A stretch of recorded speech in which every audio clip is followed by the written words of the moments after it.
ఇలాంటి జరిగినప్పుడు చట్టాలు చాలా కఠినంగా ఉండాలి, బలంగా ఉండాలి, ఇనప తెరల్లా ఉండాలి అని చెప్తా ఉన్నాం. ఈ చట్టాలని ఎవరైతే అమలు చేస్తారో వాళ్ళు నిజాయితీ పనులు కానంత వరకు ఏ చట్టం పెట్టినా వేస్ట్. ఆ చట్టాన్ని ఎవరి చేతుల్లో ఉందో వాళ్లే పెద్ద రేపిస్టులుగా ఉన్నారు. ఢిల్లీలో ఏం జరిగిందంటే ఎవడో అనామకులు నలుగురు లేమెన్స్ వాళ్ళు రేప్ చేశారు, ఎక్కడో అనఫిషియల్ గా రేప్ చేశారు, మన దృష్టికి వచ్చింది. కానీ హైదరాబాద్ నడిబొడ్డులో గవర్నరు అఫిషియల్ గా అమ్మాయిలు రేప్ చేశాడు. ఇక్కడ తివారీ అనేవాడు ఒక రాస్కెల్ ముఖ్యమంత్రి చేశాడు ఒక రాష్ట్రానికి. అఫిషియల్ గా అమ్మాయిలు తెప్పించుకొని రేప్ చేశాడు. వాళ్ళ పక్కలో పుట్టుకున్నారు. ఏం పీకాం? ఎవరు తిడతారు మీరు? ఏ చట్టాన్ని తిడతారు? ఏ న్యాయ వ్యవస్థ తిడతారు? ఇండియాలో ఏ వ్యవస్థ అయినా సరే నిజాయితీగా పనిచేస్తుందా? ఒక్క వ్యవస్థ చెప్పండి. నిజాయితీగా వ్యవస్థలు పనిచేస్తుంటే అప్పుడు ప్రజలు నిజాయితీగా ఉంటారు. ప్రజలు ఎందుకు నిజాయితీగా ఉంటారు? ఎలా నిజాయితీగా ఉంటారు? ఎందుకు ఉండాలి? తీసుకోండి, పోలీసు వాళ్ళు తీసుకోండి. పోలీసు వాడు అమ్మాయిని ఫోన్ చేసి నైట్ రమ్మని చెప్తున్నాడు. ఇదే హైదరాబాద్ లో చూశాను నేను. న్యాయమూర్తులు తీసుకోండి, అమ్మాయిలు మోసం చేసి వెళ్ళిపో, నేను న్యాయమూర్తులు నువ్వేం పిగుతావు అన్న న్యాయమూర్తులు ఉంటారు. రాజకీయ నాయకులు చూసుకోండి. ఆ రాజకీయ నాయకుడు పుట్టకే, ఒక ఎమ్మెల్యే పుట్టక, ఒక ఎంపీ పుట్టకే అక్రమ సంబంధంగా పుడుతున్నాడు వాడు, ఎమ్మెల్యేగా ఎంపీగా. ఏమండి, ఎవడైనా ప్రజాసేవ చేసేవాడు డబ్బులు ఖర్చు పెట్టాడా? ఇది వ్యాపారం. రాజకీయ వ్యాపారమేనా? వాడు సారా పోసి ఓట్లు కొంటాడు, డబ్బులిచ్చి ఓట్లు కొంటాడు, కులాన్ని వాడతాడు, మతాన్ని వాడతాడు. ఇలాంటి రాస్కెల్స్ ఎమ్మెల్యేలు ఎంపీలు అవుతుంటే, వీళ్ళు అసెంబ్లీలో కూర్చుంటే ఎట్టండి మంచి మంచి చట్టాలు అమలు అవుతాయి, ఎట్టండి రేపులు జరగకుండా ఉంటాయి. వీళ్ళు చూసే కదా ప్రజలు చెడిపోతారు.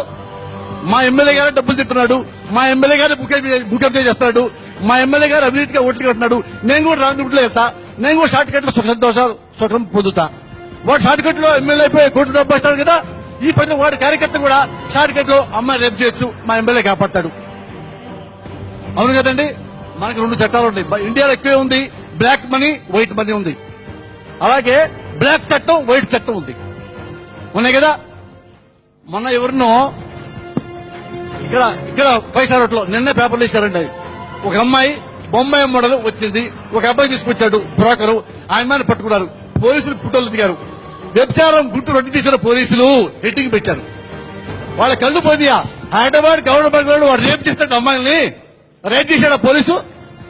గవర్నర్ పట్టుకున్నాడా? వాడు చొక్కా పట్టుకున్నాడా? ఆ అమ్మాయిని పట్టుకున్నాడా? ఎవడో మీలాంటి మీడియా పట్టుకుంటే బయటకు వచ్చింది. రెండు చట్టాలు మనం అమలు చేస్తున్నాం, బ్లాక్ మనీ వైట్ మనీ లాగా. ఎవరు కాపాడతారండి? ఎట్ట కాపాడతారు? నేను అడుగుతున్నాను. చాలా మంది చదువుకునే కుర్రాళ్ళు చాలా మంది ఉన్నారు.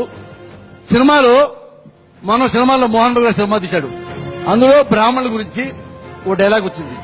అది మాకు అభ్యంతరకరం, మాకు అవమానించే ఉంది మా బ్రాహ్మణ వ్యవస్థని, తీసే డైలాగ్ ఫైట్ చేశారు. తప్పులేదు, వాళ్ళ మనోభావాలు దెబ్బతిని తీసేయాల్సిందే.